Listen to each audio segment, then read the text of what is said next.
Okay, what's up mga Kensing Kalangga? Good evening, good morning, good afternoon, good noon sa inyong lahat mga Kensik. So ayan, nag-iisa po sinsik dito sa maliit kong babuyan sa aking kulungan, no? Ayan, silaw adlaw. O adlaw ka ng suga.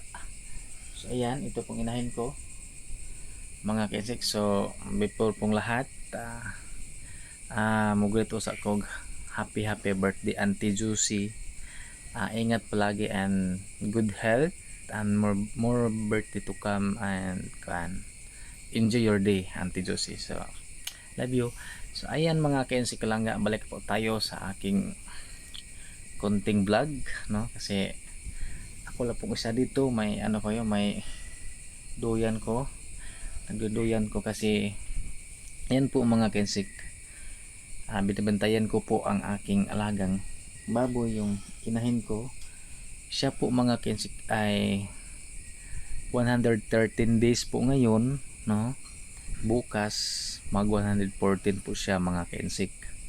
Kasi first timer po natin na magka inahin, kaya gusto kong mabantayan yung kanyang galaw, kasi alam naman natin na pag first time po tayo mag-alaga ng inahin mga Kensik ay kailangan po natin na matingnan kung ano ang kaniyang galaw mga Kensik, kasi hindi pa natin kabisado ba. So mag-ayos ko mga Kensik. Si Langga naman ay andun po sa sa kabila sa bahay namin, kasi kulang kasama si Muna at saka si Mama. Si Papa naman ay dun sa kabila lang bahay. Maya siguro si Papa ay pupunta dito para samahan po ako mga Kensik, kasi may doya naman sa doon. Ayan po, ayan po, nakita niyo yan, may color blue. Yan po ang kanyang doyan. So nagpahinga lang saglit si Papa doon.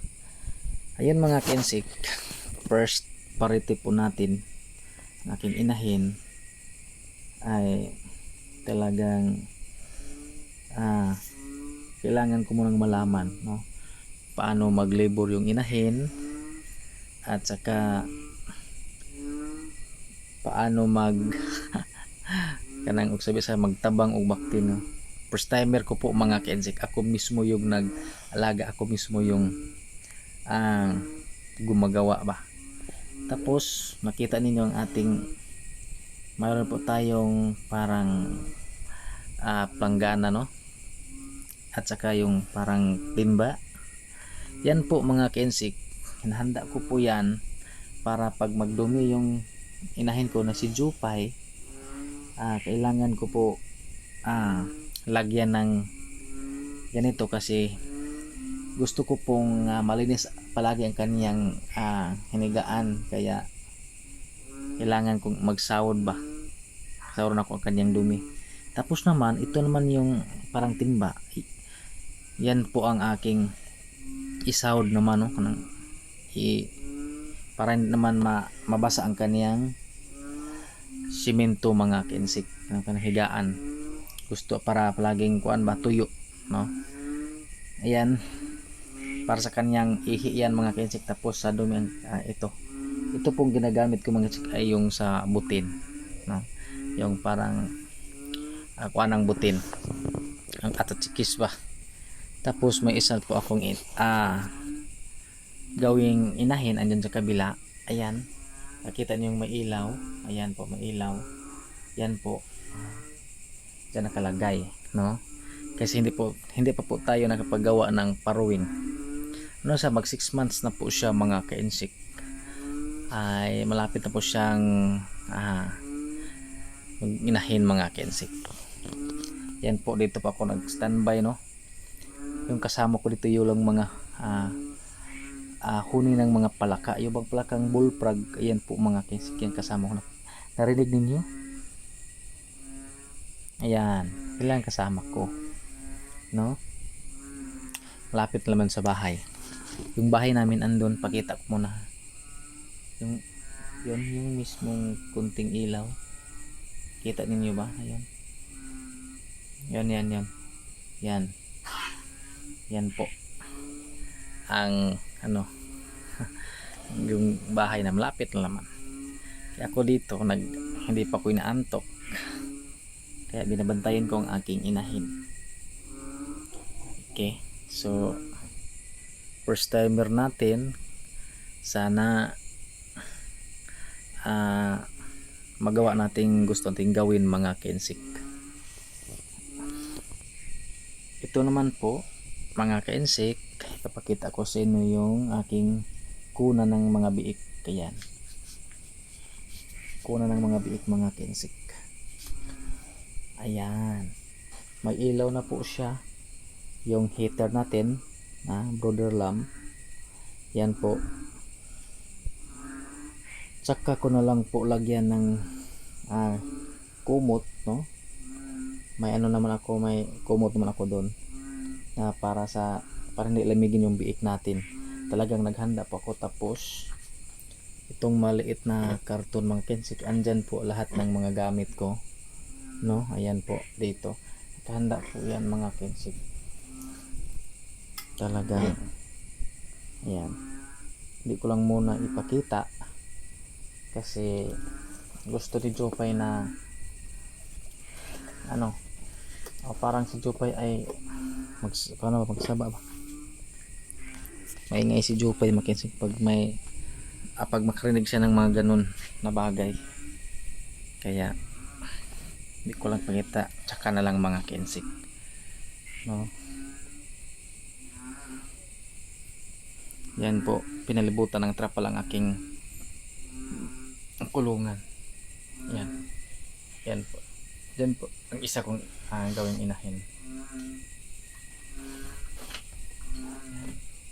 Ganito lang, simple lang mga kensik yung aking kulungan, no? Kasi first time po tayo, kaya medyo pangit tingnan, pero kunting tiis lang mga ganyan. Tiis lang po tayo. Baka maabot natin yung masiminto ng ating kulungan.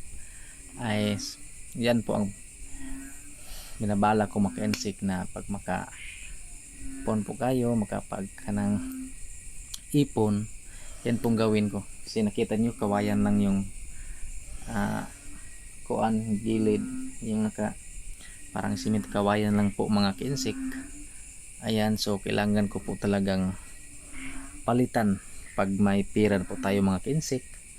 At yung bang siminto na at may saktong sukat na po ang ating lagayan ng inahin, saka yung mga biik, nakakuha na bitaw na saka namang hindi siya hindi po mahirapan ang ating ina at saka biik mga kensik, no? Sa kabila naman mga kensik, ayan, yan sa gitna, dyan ko nilagay si Maria yung gawin kong inahin mga kensik. 6 months na po siya. Pinipat ko dito sa kabila andon kasi po gagawa ako ng paruwing. Kaso lang po hindi po natuloy dahil yung pinsan ko naman may welding machine, ayan, nasira ang switch, kaya hindi po ako nakahiram, no? Kasi wala pa po tayong budget ng welding machine. Baka susunod may budget na po tayo, kasi marami namang pong mga tawag na to, yung bang mura lang na matibay din, mura na matibay. Kaya hintay-hintay lang po tayo sa tamang oras mga kensik. So ayan, hinihintay ko pa kung maayos ba o hindi. Pag hindi mga kensik, siguro magpagawa na lang ako. Yung bang may welding machine, tapos siya pong gawa ng paruwing, no? Para naman tawag nito, para man maasisan ko mga kensik. Kasi gusto ko pong ako muna yung magtrabaho unta, no? Kasi yung para pag anong gusto ko, yan po ang masunod mga kensik. Kasi may kanya-kanya po tayong estilo sa paggawa ng paruwing mga kensik. Ito namang paruwing ko mga kensik kalangga, ayan. So pasensya na po niyo mga kensik, yung palaka. Okay? Ito namang parawing ko makensik, nabili ko lang ito sa kapitbahay namin, no? Finish na po ito mga kensik. Binili ko po ay 2,000. Ano siya mga kensik, parang sikanhan na to siya. Sikanhan na, pero sabi ng napalitan ko, nabilhan ko, hindi pa daw ito nagamit kasi iwan ko, basta yan po ang kaniyang istorya sa parawing, kaya binili ko ng 2,000. Installment pa to mga kensi kalangga. To kanang inutang ba. Okay, maayos pa ako mga kensi, parang to, nahirapan ko manhid yung paa ko sa kaduyan. Ayan po mga kensi, ang daming bikuan na to mga kensi, ang daming kanang mga kuan ba, lingaw-ngaw ba manood sa kuan. So patuloy po tayo mga kensik. Ayun po mga kensik, yan ang pong sinasabi ko sa inyo. Yung paglagay dito sa aking paruwing, ito ay ako lang muna mga kensik, first timer ko po maglagay. Kaso lang po hindi po nasunod ang tawag to, sukat. Ay yung sukat dito sa baba.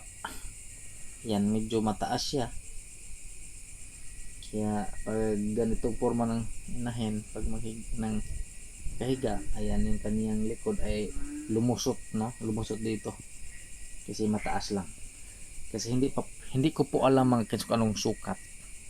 First time po tayo. Kaya so sa sunod, baka naman may pa tayo kanang masakto na, no? Matama ng ating kuan paggawa mga kensi. Ito naman, pag matapos na itong mga nagsi Jupay ang kanyang pangalan mga kensik. Ito? Ito namang inahin namin mga kensik ay parang sa amin is gibatnan bitaw. Yung Bisayang gibatnan na gialimahan, ang sabi ng may-ari, wala namang problema makis kasi kaliwat lang namo ba, no? Tapos ang sabi niya, pag hati po kami sa biik mga kisik, katulad nito pura buyag gabi karon, pag mga anak ito ng 11, 10, yung isa ibigay namin sa may-ari ng barako. Ang natira, yan pong hatiin ng mga kainsik. Yan po ang aming kanamang gisabutan ba, no? Yan po, hindi kuanto isik ka ng naginitag iya siya. Sumura na maton lang ko ano mga kainsik, gibatnan ko lang ni hati po kami sa biik. Ayan po mga kainsik. Si mabuti namang tao yung may-ari nito ng aking inahin. Jupay ang kanyang pangalan, kaya babae siya. Yung naman yung may-ari nito, Jo, kaya yan, Jupay po siya mga kainsik. So ayun, gusto talaga ako mga kainsik na maglaga ng baboy, no? Ayan po, nakita naman ninyo mga kainsik, no? Dati ay naglaga po tayo ng patining, kaso lang po hindi pinalad. Po tayo na alakansi ba, no? Kaya sumugal ako dito sa inahin mga kensik. Kahit namasada lang ako, makakain kami, makabila ko ng pagkain ng aking alaga. Then silangga naman ay nag-vlog, kaming dalawa. Yan po, nakakatulog talaga ang vlog. So nagpapasalamat po kami sa inyo yung laging suporta sa aming vlog. So marami pong salamat, nakatulong din. And sa pag hindi nag-skip ng ads mga kensik, dyan po kami makakuha ng earnings mga kensik, yung sa ads. Huwag nang skip mga kensik, no?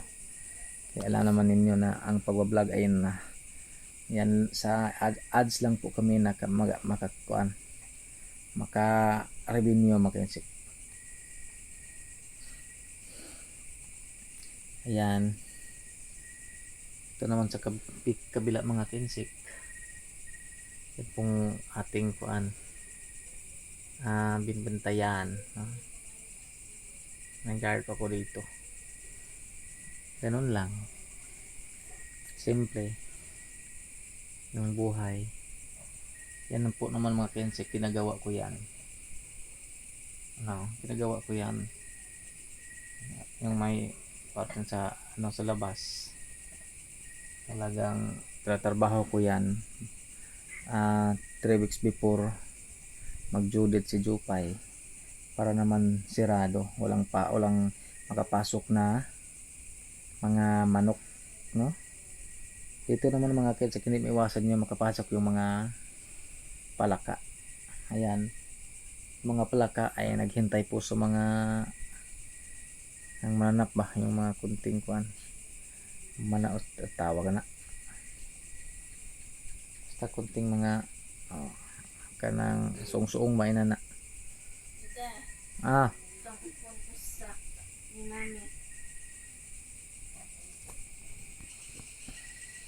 so yun mga kinsik, dito po ang kaniyang hamok ni Papa.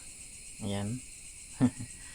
Yan po, para hindi man laayon ng aking inahin. Ayan, may radyo po tayo mga kinsik, no? DYHP yan, DYHP ang kanyang channel. Andito naman tayo sa labas. Pakita ko muna yung aking gawing inahin. Ayan. Si Maria. Ayan, Maria. Linagyan ko siya ng ilaw kasi madilim. Kaya po linagyan ko. Tapos ayan. Okay, ito ang ating pintuan. Dito pang aking mga lagaryo. May itag. Ito pang eskwela ko dito pa. Yan po ang ginagawa ko mga kinsik, no? Ito po ang ginagawa kong kuan, bungbong ba, kawayan lang. Ito naman, dito naman walang trapal pero mainit naman sa mga kinsik. Ito po sinasabi ko mga kinsik, dito ko nilagay si Maria, yung gawing inahin ko. Inipat ko dito sa kabila kasi dito ko gagawa ng tawag nito, paruwing pin, no? Ito ko gawa kasi kaway lang muna ang ating kuan, baka sunod simento na to hindi na po tayo mahirapan sa pag kanang laka ba, akyat ba, kasi mataas lang to, no? Plano ko mga kinsik, gawin kong simento yan, nakapalibot, tapos yung dito sa gitna ay half lang para makatawid naman tayo mga kinsik. Okay, ayan, may laruan pa si Maria, may laruan pa. Okay, tapos ito pong ginagawa ko lagi mga kinsik, magpausok. Ayan, yan, pausok pa ko.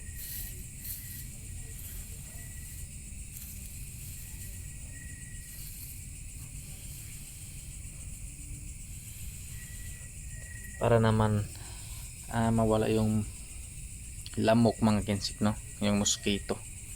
Kaya ito naman. So balik po tayo dito sa aking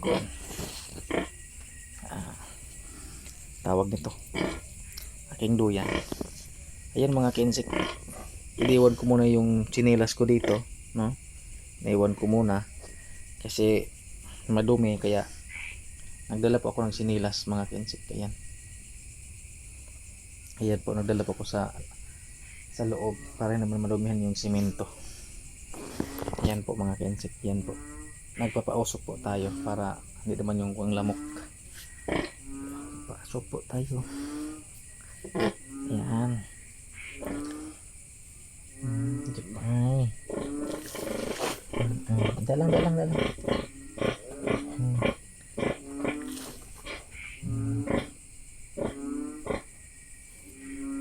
Ayan po mga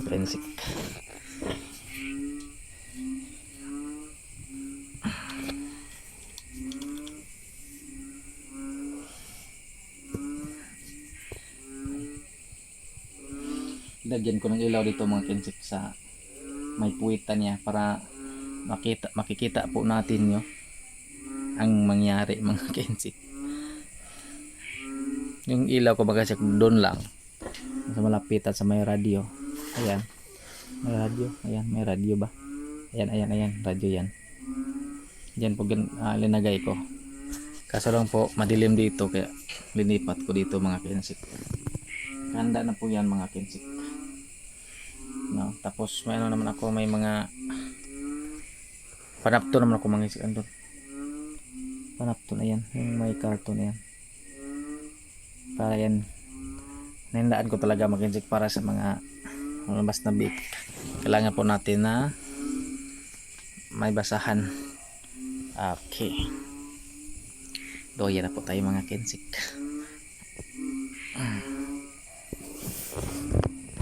Ang ingay ng palaka. Tingnan nyo. Yan. So ayun mga kensik kalangga. Hanggang dito na lang po ang ating vlog. Sana na enjoy kayo sa aking vlog. Pinakita ko lang po ang aking konting farm, no? Yan po mga kensik. Yan na lang po mga kensik. Hanggang dito na lang po. At mayong gabi sa ating lahat. So shout out po sa lahat ng mga followers, subscribers, at sa hindi po nag-subscribe, subscribe na po kayo mga kensik para managdagan ng ating subscriber at followers. Sa Facebook naman lang Kensik Vlog ha, yung may followers na 1.3. Yan po, i-follow nyo mga kensik. So bye bye, ingat po tayong lahat. Bye bye.